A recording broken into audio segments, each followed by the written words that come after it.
അർജുനെ രക്ഷിക്കാൻ വേണ്ടി വേറെ ലെവലൊരു സംഭവം ഇറക്കാൻ സാധ്യതയുണ്ടെന്നാണ് നമുക്കിപ്പോൾ അറിയാൻ സാധിക്കുന്നത്. എന്തായാലും അതെന്താണെന്ന് അറിയുന്നതിന് മുമ്പ് നിങ്ങൾ ഉറപ്പായിട്ടും ഈ ഒരു ചാനൽ ലൈക്ക് ചെയ്യുക. പിന്നെ സബ്സ്ക്രൈബ് ചെയ്യുന്ന കാര്യം ഞാൻ പറയണ്ടല്ലോ, നിങ്ങൾ ഉറപ്പായിട്ട് ചെയ്യുക. എന്തായാലും സബ്സ്ക്രൈബ് ചെയ്തില്ലെങ്കിൽ പോലും ലൈക്ക് ചെയ്യാൻ നിങ്ങൾ ഒരിക്കലും മറക്കരുത്. കാരണം ഇതുപോലുള്ള കൂൾ അപ്ഡേറ്റുകൾ നിങ്ങളിലേക്ക് പെട്ടെന്ന് എത്തണമെങ്കിൽ ഈ ഒരു ചാനൽ ലൈക്ക് സബ്സ്ക്രൈബ് ചെയ്തേ പറ്റത്തുള്ളൂ.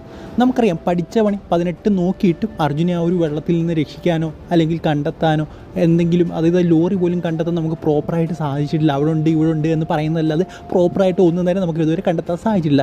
എന്തായാലും ഇപ്പോൾ അർജുനെ കണ്ടെത്താൻ വേണ്ടിയിട്ട് പുതിയൊരു യന്ത്രം ഇറക്കാനുള്ള സാധ്യതകളുണ്ടെന്നാണ് നമുക്കിപ്പോൾ മനസ്സിലാക്കാൻ സാധിക്കുന്നത്. ആ ഒരു യന്ത്രത്തിൻ്റെ പേരാണ് എക്സ്കവേറ്റർ ഡ്രഡ്ജർ എന്ന് പറയുന്നത്. അതിൻ്റെ ഒരു പ്രത്യേകത എന്ന് പറയുന്നത് വലിയ തരത്തിൽ വെള്ളം കോരിക്കളയാനും അതുപോലെ തന്നെ എന്താ പറയുക, മണ്ണും കല്ലും അതിപ്പം ഒരു വണ്ടി എടുക്കാനാണെങ്കിൽ പോലും പറ്റാവുന്നൊരു യന്ത്രമാണ് എക്സ്കവേറ്റർ ഡ്രഡ്ജർ എന്ന് പറയുന്നത്. ഇതിനെ വാട്ടർ മെഷീൻ എന്നും വേണമെങ്കിൽ വിളിക്കും, പക്ഷേ ഒഫീഷ്യലായിട്ട് എക്സ്കവേറ്റർ ഡ്രഡ്ജർ എന്നാണ് വിളിക്കുന്നത്. ഇത് കൊണ്ടുവരുമ്പോൾ ഇല്ലയോ എന്നുള്ള കാര്യങ്ങളൊന്നും അറിയില്ല, പക്ഷേ ഉറപ്പായിട്ടും കൊണ്ടുവരണം എന്ന രീതിയിലൊക്കെ പറഞ്ഞു കേൾക്കുന്നുണ്ട്. സോ കൊണ്ടുവന്നാൽ വളരെയധികം നല്ലതാണ്.